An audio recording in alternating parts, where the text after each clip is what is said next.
Dobro. Dobar dan, dobar dan. Lijepo poštovanje, Dragomir. Dobrodošli. Dobar dan, dobar dan. Ajmo onda da vidimo, pa da. Kako ste vi?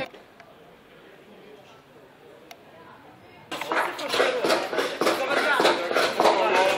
Šta radi? Znači sve isto čekaj. I ovo je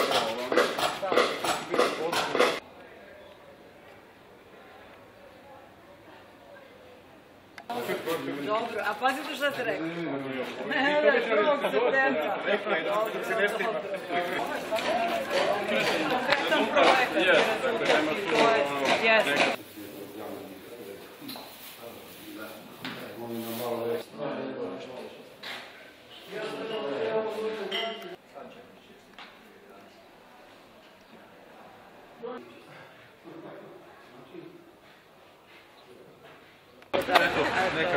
Hvala ti. Hvala mnogo, vidimo. Hvala svima, prijatno.